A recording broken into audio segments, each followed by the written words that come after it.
I thought to make this video to have a honest conversation, informal conversation about the misinformation that we receive every day. You know, every time that we open a newspaper, we listen to the radio, or we watch TV, or of course we go to internet, we are bombarded with fake news basically all the time. And I think, regardless the side of the spectrum that you are politically, it is bad because you can base your decision on information that is absolutely not true.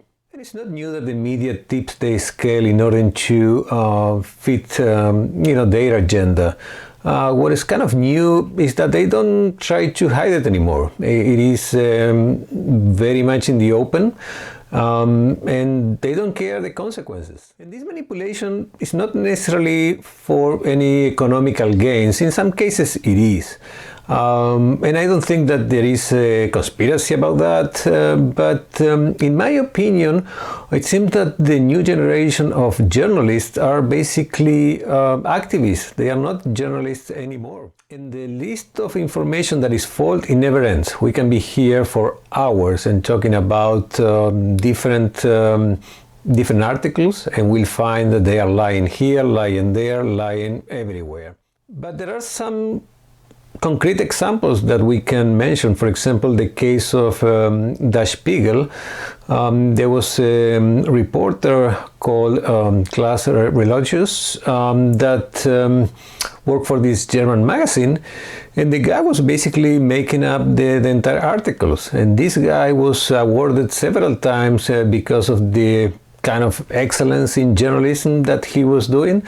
Basically everything was a lie. So imagine that. And then there was another article that I remember is this one in Rolling Stone magazine, and that was supposedly a rape that happened to a student there in the University of Virginia campus, and that was also complete false. And of course, we cannot forget about the Russia collusion thing. This has been more than 2 years, almost 3 years, where the media was telling us every freaking day that Trump colluded with Russia in order to win the election, and that never happened. And we know that for sure. Well, it was pretty obvious that that was a lie, but they insisted. As I said, they don't care. Everybody realizes that they are lying, but they keep doing it. And the media has an important role in the society.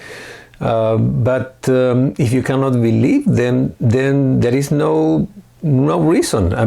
Why you would like to open a newspaper or read information from someone that you know that is lying to you. And imagine a business that they're selling a bad product every time you go, right? That business won't last.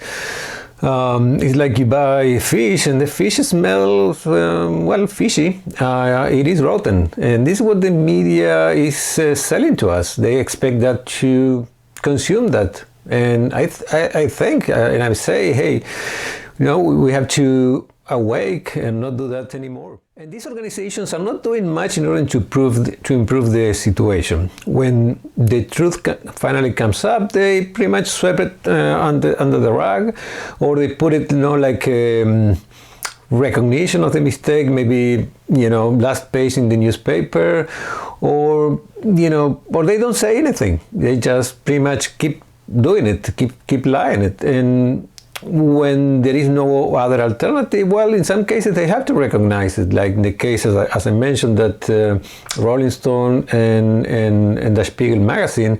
But those are the exceptions. If you expect them to apologize because of the Trump coverage with this Russia collusion thing, well, it probably will never happen. And I'm not talking about mistakes, right? We all make mistakes. That's not what I'm talking about. But this is a systematic effort in order to mislead the population. So this is far from a simple mistake. According to the Pew Research Center, the coverage about Trump, I think, is 3 times more negative compared to Obama's.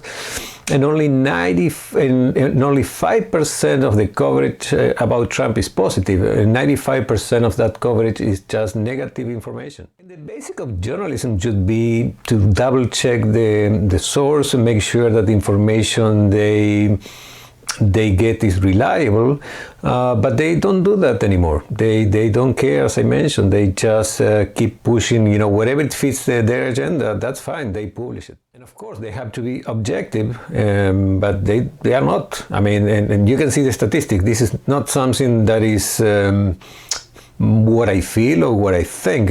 This has been proven already. Statistically, they lean in one direction. It's very clear. If you're a journalist and you cannot be objective about something, well, don't write about that. Or, maybe you need to find another job. If you're not objective, you cannot be a journalist. And I read these journalists that they like to write books. In many cases, they like novels. And in fact, you probably have seen it many times, these newspaper journalists where they also write novels. And this is a concern to me because maybe this is what they really like, and they treat news as a novel, and they add the fiction part. And to be a journalist, you have to be very objective and to stick to the truth, and you shouldn't get any far from there. So if you want to write books, well, maybe this is what they should do, but not get any close to a news agency. I mean, they shouldn't be doing that. Imagine that you have a problem, you go to a doctor, you need surgery, and the guy that had to perform the surgery, well, he probably likes to do something else. Maybe he likes to run like a funeral home. Well, I know nobody will feel very well there. Well, this is what happens when I read news from a guy that also writes novels. I don't feel very good. I believe he's lying to me. He's probably doing that. Another part of this problem may be the education system. We have a centralized education system where the curricula is either pushed from a bureaucrat, that of course the bureaucrat also has an agenda, or sometimes it's just the professor or the local teacher that has an agenda, and then they push that to the students. So we have a lot of students that they don't know how to do critical thinking. They pretty much repeat things that has been, false information in many cases they have received in school, or there are some part of education they never got just because it didn't fit the professor or the teacher agenda. So this is dangerous. They are only hearing part of the history or part of the information. They don't know anything about the other part. And I don't know if you like international news, but I was reading a lot about these fires in the Amazon in Brazil. And when you read the articles, it looks like the president of Brazil, Bolsonaro, went there with some fuel and matches and started the fire himself. I mean, which is ridiculous. I mean, the fires there are common. I mean, this is the dry season, and this year has been especially dry in South America and Central America. So it happens, wildfires happen naturally, and that's nothing new. If you see a statistic, the fire this year has been pretty much equivalent to 2013, so it's not that it's really worse. The only difference now is there is a president which is leaning the other way. I mean, there is a president that the media doesn't like, so that's why you see it a lot in the news. Otherwise, nobody will care. And Monsieur Macron, president of France, was very, very upset with Brazil trying to improve production of crops because it may affect the environment. Well, if Monsieur Macron is very concerned about the environment, he can confiscate land there in France, for example, vineyard, things like that, and let just the forest grow, and then you'll be helping the environment. If this is what really concerns you, go ahead, do it in your country. Why expect some other country to do it for you? It's like, hey, go ahead, say do what I say, but of course you never do what I do, right? Another important factor is that in Africa there are much more fires than in Brazil. And of course you probably didn't read that in the newspapers, or you didn't get that from the news organizations. Because there is no agenda right now in Africa. So they are not including that information, which is factual information, should be part of the discussion. Even if they hate Bolsonaro, that's fine, but at least tell the entire story so we can, we know what's going on and we can take our own conclusion. But of course, they don't want you to do it. So they just push you partial information or wrong information or false information. The media hates when someone goes against its agenda. And I remember the case of Joe the Plumber, when he questioned then candidate Obama about the wealth redistribution plan, and the media just, hated. Said, no, guy, you cannot ask that. And went after this guy and tried to find there that the guy, it seemed that it was a plumber but didn't have the license, things like that. And this guy was, just a normal guy, was a little, kind of an activist, but was not even a politician. But they didn't care. Something similar happened with this other guy that published this video about Nancy Pelosi. That seemed that the video was running a little slower than the normal, and also they hate it, and if you compare the two videos, it really, Pelosi doesn't sound better in the original one, and she pretty much sounds the same, and this is always the case with Pelosi. Pelosi always sounds like that. A doctored video of Pelosi that surfaced this week has been viewed millions of times, and some social media giants are refusing to take it down. KPIX 5 political reporter Melissa Kane live at Twitter headquarters in San Francisco for us. Melissa? Yeah, we're here at Twitter headquarters. It's just one of the social media companies refusing to take down this distorted video. Facebook also leaving the video up on its site and available for people to comment on and share. Now, this sort of begs the question, if this video is okay to leave on these platforms, what else is okay to leave on these platforms?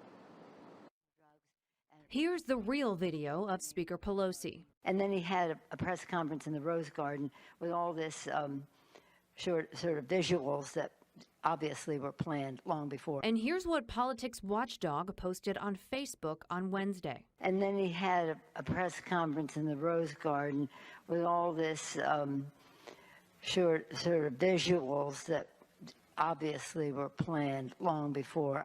And she looks like she's gone. Just watch any video, even the official video she publishes. This is her. Another similar example are these students from the Covington Catholic High School, I believe. And these guys, basically the media published a video where it looked like they were kind of provoking a group of people, a group of persons there in Washington. And again, they tried to destroy this guy because one had in America, Make America Great Again, had things like that. And finally the truth came up, and in reality was the opposite. They were being attacked by this group of people. So the students were innocent, and they portrayed it like it was exactly the opposite. Another example that comes to mind, it is the Duke University, this lacrosse team, where a woman said that she was raped during a party. She was a black woman, so that fit the agenda, and the media went after these students, and pretty much they were suspended from school, from the university. I think they were in very bad situation legally. And finally, again, and this is the good thing, that finally the truth is known.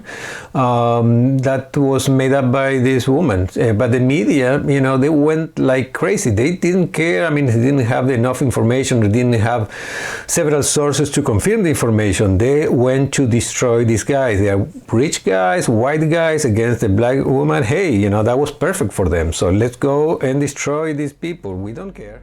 The Times coverage, which was both relentless and one-sided, there were more than 100 articles or opinion columns in the Times about the lacrosse case, set the stage for the national media that, look, these guys must be guilty because it's the New York Times which is saying it, and if the Times is saying it, it must be true. I don't think they want a lie detector test because they're afraid they won't pass a lie detector test. And I may be the last person willing to take the heat because the victim is certainly taking a beating, as is Mike Nifong, and it's really unconscionably unfair.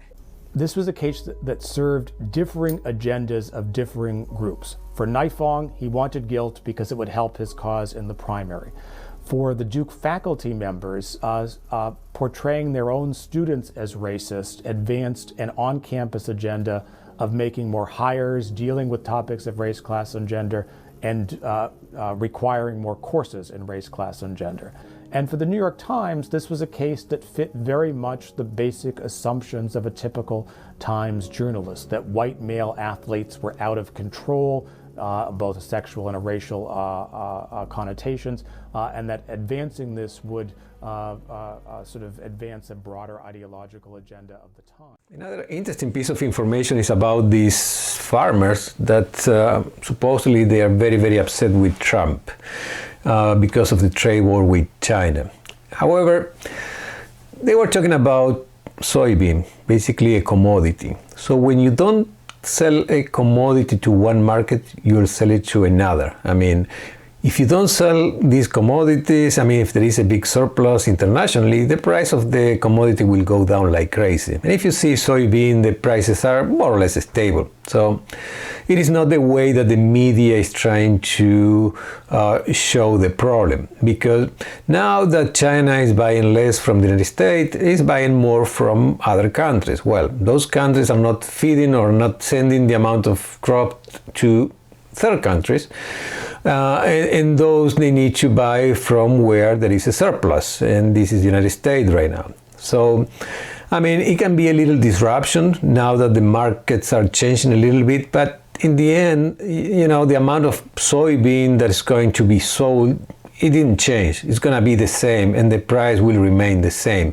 So this idea that these guys are going to be losing money in the long term, it is a lie. And the newspaper is not saying that part. It's like, well, now that we don't sell this crop, you know, we cannot do anything about that. Well, that is not true. Another interesting piece of information is that it seems that some Trump supporters are looking, you know, to find some dirt about, you know, journalists so they can attack them, and the journalists or the news organizations are very upset because of that. They say, hey, you know, how can you do that to us? Well, this is exactly what they do to everybody. Every time they want to attack someone, they go and find some dirt, but for some reason they think that the rest of the people cannot do the same with them. It's like they are special for some reason. Hey, you know, you're like everyone else, so you're not special. You don't have a special category here. The other day I was watching a program about populism, and of course, if they say populism, you'll hear Trump immediately. You hear Trump, you hear, I think it's Johnson, you'll hear Bolsonaro, etc. But Trump is going to be there for sure. And this is interesting because Trump basically didn't promise much even during the campaign, basically jobs, right? And they say, well, you know, if you lost your job because whatever reason your job went to China, or you know, your job was taken by an illegal immigrant, now we're going to try and get those jobs back. And this is basically a way for the people to work and make a living. So this is about effort. However, the Democrats, they are about free stuff, and you know, you don't have to hear me, you know, you just go and see. They are promising free stuff for everyone. I don't want to mention all the lists, but you have free daycare, you have even salaries for people that don't work and doesn't want to work and don't want to work. You have free college, free whatever, you know, everything is free. And that's pretty much the definition of populism. So the Democrats are the populists there. But why the media is pushing this idea that is Trump pushing jobs? That's not populism. But they insist. They insist. I don't know. You believe that? I mean, I don't. Conclusion is that it doesn't matter whether you're a Republican or Democrat. You should think whatever you want to think. This is about freedom. This is the best this country can offer. Is exactly that, is freedom. But it's important that you make your mind based on actual facts. You should expect that the media will provide actual objective information. So don't just get this information the way they publish. It's typically not true. It's typically wrong. So be very critical. And I think that's pretty much my message today. Hope you enjoy it. Hope you'll you like the video, in such case, please go ahead and like it, and please subscribe. I really appreciate your time. Again, hope you like this, and hope I can, we can have this conversation again. Thanks. Bye.